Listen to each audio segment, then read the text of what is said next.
इस वीडियो में आप सुनेंगे टीएसएल की तरफ से एक अपडेट निकल के आ रहा है रिगार्डिंग रिक्रूटमेंट्स और रिवाइविंग ऑफ वेटिंग लिस्ट। तो आप एक वीडियो अंत तक जरूर देखिए और अपनी राय शेयर कीजिए कमेंट सेक्शन में। जम्मू कश्मीर की सरकार ने जनरल एडमिनिस्ट्रेशन डिपार्टमेंट ने वेटिंग लिस्ट जो हर रिक्रूटमेंट में एक वेटिंग लिस्ट आती थी और जब तक तमाम जितनी भी पोस्टें फिलअप नहीं होती तब तक उस वेटिंग लिस्ट को ऑपरेट करती रहती थी रिक्रूटमेंट एजेंसीज।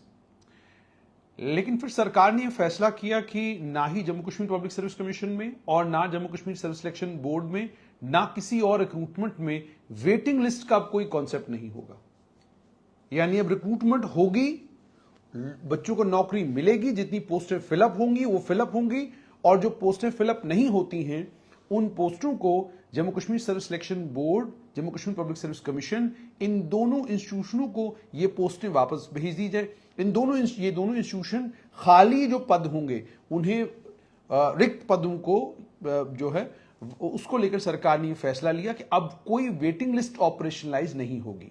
जो पोस्टें खाली रहेंगी वो वापस जीएडी में जाएंगी और उसके बाद उस सारे प्रोसेस को फॉलो करने के बाद दोबारा से वो पोस्टें पीएससी और Jammu Kashmir service selection board को रेफर की जाएंगी।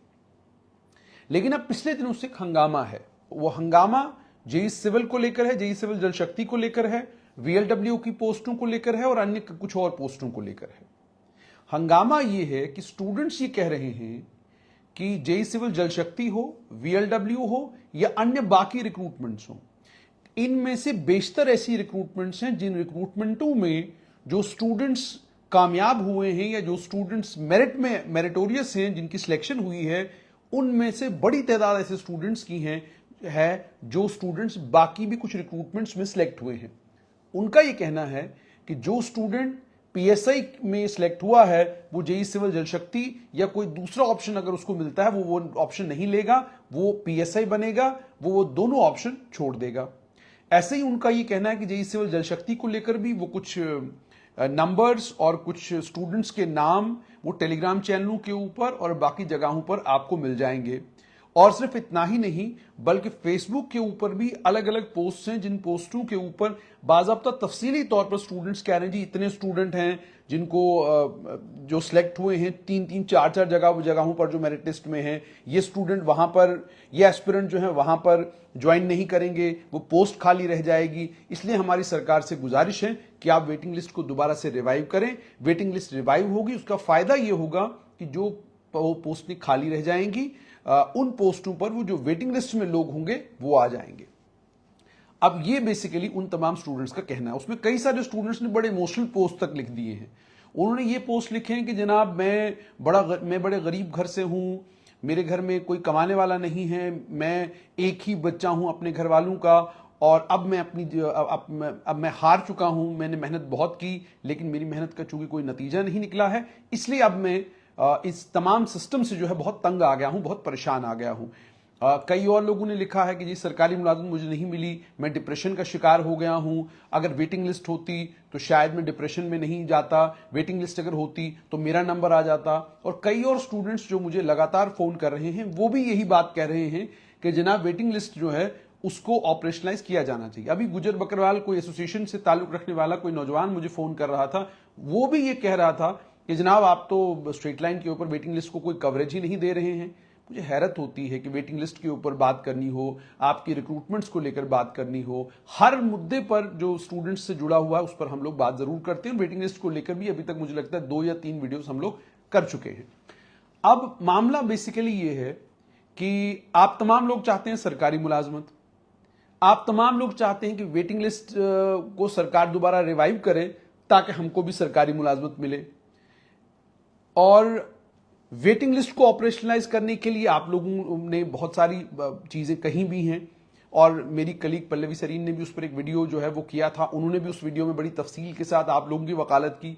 उन्होंने भी कहा कि वेटिंग लिस्ट जो है होनी चाहिए, वेटिंग लिस्ट होनी चाहिए। और उन्होंने ये भी कहा उसमें कि वेटिंग लिस्ट क्यों होनी चाहिए, किस लिए होनी चाहिए, और अगर वेटिंग लिस्ट हो तो उसको सरकार को किस तरीके से ऑपरेशनलाइज करना चाहिए। और मैंने भी अपना पॉइंट ऑफ व्यू रख दिया था। मैंने कहा था कि वेटिंग लिस्ट का जहां तक ताल्लुक है, सरकार ने अगर उस वेटिंग लिस्ट को स्क्रैप किया है, स्क्रैप करने के पीछे सरकार की साफ और सुथरी नीयत यह है कि वेटिंग लिस्ट वेटिंग लिस्ट का मतलब यह है कि जब एक बार आपकी रिक्रूटमेंट मुकम्मल हो गई, रिक्रूटमेंट मुकम्मल होने के बाद जो बच्चे रह जाते हैं या रिक्रूटमेंट मुकम्मल होने के बाद जब बच्चे ज्वाइन करना शुरू करते हैं, तो ज्वाइनिंग करते वक्त मान लीजिए 100 पोस्टें हैं, 100 में से 80 लोगों ने ज्वाइन किया, 20 पोस्टें आपकी खाली रह गई, या 100 में से मान लीजिए 96 लोगों ने ज्वाइन किया, 4 लोग किसी और जगह जो है रिक्रूट हो गए।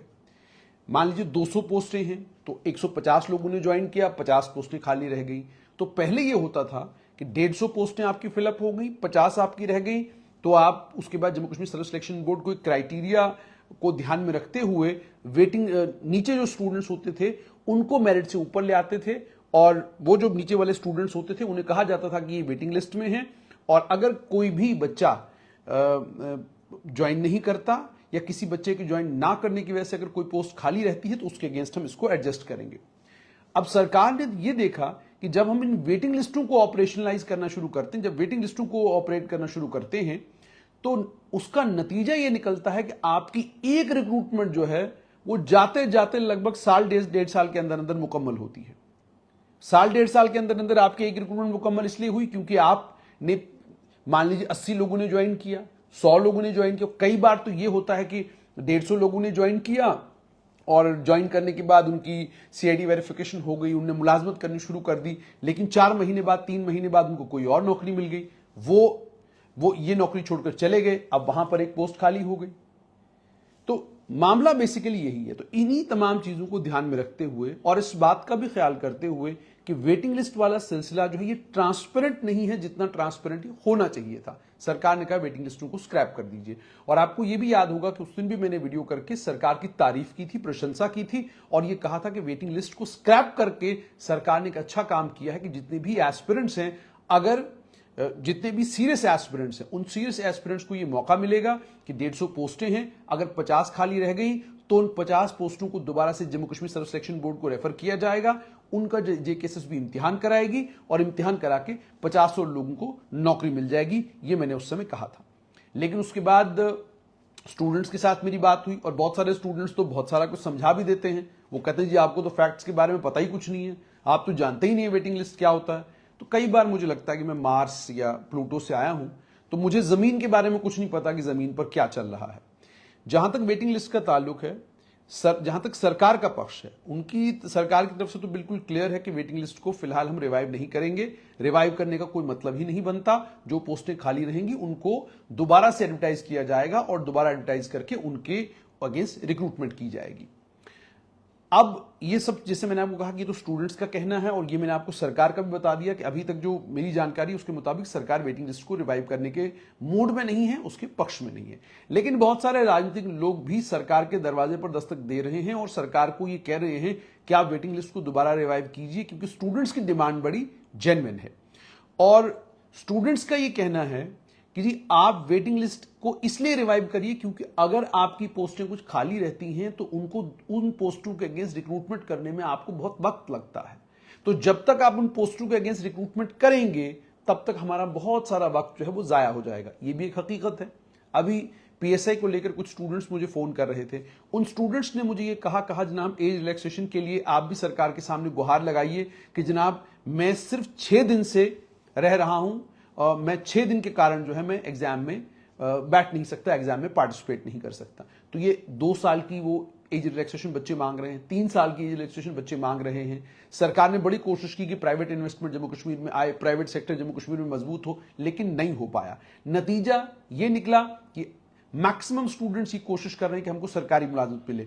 और मैं आपको ये भी बड़ी मजेदार बात बताऊं कि Jammu Kashmir service selection board ने एक इम्तिहान जर्नलिस्टों के लिए करवाया। Jammu Kashmir service selection board को इंफॉर्मेशन ऑफिसर चाहिए थे डायरेक्टरेट ऑफ इंफॉर्मेशन के लिए। तो आप यकीन मानिएगा कि वो मेरे जर्नलिस्ट साथी जो मेरे साथ जर्नलिज्म कर रहे थे, जो मेरे साथ, बल्कि मैं यूं कहूंगा कि मुझसे बेहतर थे, कोई ट्रिब्यून में काम कर रहा था, कोई किसी और बड़े अखबार में काम कर रहा था, उन तमाम लोगों ने Jammu Kashmir service selection board का वो इम्तिहान दिया और अब वो मामला जो है कोर्ट में है और वो लोग जो है अभी भी कोर्ट की लड़ाई लड़ रहे हैं। वो मामला अभी तक तय नहीं हो पाया है, वो मामला अभी तक लटका हुआ है। अब आप हिसाब लगाइए कि जर्नलिस्ट, पत्रकार, वो भी मानता है जम्मू कश्मीर में कि पत्रकारिता भी कोई एक ऐसा प्रोफेशन नहीं है जिस प्रोफेशन को चुना जाए और चुनने के बाद जिस प्रोफेशन में आपको स्टेबिलिटी मिले। तो इसके चलते स्टूडेंट्स परेशान हैं, प्राइवेट सेक्टर कमजोर है। प्राइवेट सेक्टर के कमजोर होने के कारण स्टूडेंट्स चाहते हैं सरकारी मुलाजमत। सरकारी मुलाजमत ढूंढने के अलग, सरकारी मुलाजमत कैसे मिल सकती है उसके अलग अलग तरीके स्टूडेंट्स ने ढूंढ निकाले। आपको पीछे याद होगा Jammu Kashmir service selection board ने इम्तिहान कराया तो सब इंस्पेक्टर के लिए लोगों ने लाखों रुपया दिया और कोशिश की किसी तरीके से बेईमानी के रास्ते ही सही जो है हमारे बच्चे कम से कम सब इंस्पेक्टर लग जाएं। तो मतलब ये कि जम्मू कश्मीर में सरकारी मुलाजमत के अलावा कोई ऑप्शन नहीं है। तो चूंकि सरकारी मुलाजमत के अलावा कोई ऑप्शन बच्चों को नजर नहीं आता, इसीलिए बच्चे कभी वेटिंग लिस्ट के रिवाइवल की बात करते हैं, कभी कहते हैं जी फ्या का आपने इम्तिहान कराया वो आपने आउट ऑफ सिलेबस डाल दिया, फला आपने इम्तिहान कराया उसमें आपने ये कर दिया। ये सब चीजें बच्चे कह क्यों रहे हैं? उसकी वजह यह है कि बच्चों को पता है कि जनाब सरकारी मुलाजमत के अलावा तो हमारे पास कोई ऑप्शन ही नहीं है। अगर हम सरकारी मुलाजिम नहीं होंगे तो समाज में हमारी कोई इज्जत नहीं, कोई रुतबा नहीं। लोग समझते हैं कि सरकारी मुलाजमत के अलावा कोई काम ही दुनिया में नहीं है ढंग का जो लोग कर रहे हैं। ये मानसिकता जम्मू कश्मीर में लोगों की है। तभी जम्मू कश्मीर में लोग ज्यादातर ये कोशिश करते हैं, माँ बाप बेटी हो तो कोशिश होती है कि बैंक में मुलाजिम हो जाए या डॉक्टर बन जाए, और बेटा हो तो कोशिश ये होती है कि वो सिविल सर्विस कर ले या कहीं उसको सरकारी मुलाजमत मिल जाए। तो किसी एक बच्चे को जब सरकारी मुलाजमत मिलती है वो पूरा घर खुश हो जाता है कि जनाब चलो हम तो स्टेबल हो गए, हम तो स्टेबल हो गए, हम कम से कम अब अपने बच्चे के फ्यूचर के बारे में हमको अब चिंता करने की या फिक्र करने की कोई जरूरत नहीं है। तो इसलिए तभी बच्चे वेटिंग लिस्ट की रिवाइवल की बात कर रहे हैं। और ये भी सरकार के लिए मुझे लगता है एक अच्छा संकेत है कि स्टूडेंट्स जो हैं सरकार से ही उम्मीद रख रहे हैं कि सरकार इस वेटिंग लिस्ट को रिवाइव करेगी, और अगर सरकार इस वेटिंग लिस्ट को रिवाइव करती है तो वो हमारी रिक्रूटमेंट के लिए बेहतर है। तो इसका मतलब यह कि स्टूडेंट्स इनडायरेक्टली क्या कहने की कोशिश कर रहे हैं कि जनाब जो रिक्रूटमेंट आप कर रहे हैं वो तो आप ठीक कर रहे हैं, वो साफ सुथरे तरीके से हो रही है, हमको नजर आ रहा है। तो अगर आप रिक्रूटमेंट आप साफ सुथरे तरीके से कर रहे हैं और उसमें अगर आप वेटिंग लिस्ट के ना होने के कारण अगर बहुत सारी आपकी पोस्टें जो है वो खाली रह जाएंगी और बच्चों ये पोस्टें आप दोबारा जब तक डिपार्टमेंट में जाएंगी, दोबारा जब तक Jammu Kashmir service selection board के पास आएंगी, बहुत सारा वक्त इसमें जाया हो जाएगा। तो इसलिए बेहतर है कि आप जल्द से जल्द जो है इन पोस्टों को फिलअप करने का काम करें, आप वेटिंग लिस्ट को रिवाइव करें। तो इसीलिए बच्चे जो है वेटिंग लिस्ट की डिमांड कर रहे हैं। तो डिमांड तो बच्चों ने कर दी है, लेकिन देखना अब यह कि सरकार इसको लेकर सरकार का पक्ष क्या हो। जैसे मैंने आपको कहा कि सरकार का पक्ष पहले से ही एक रहा है, वो ये कि वेटिंग लिस्ट का मतलब साफ तौर पर यह है कि हम एक पेंडोराज बॉक्स ओपन करते हैं।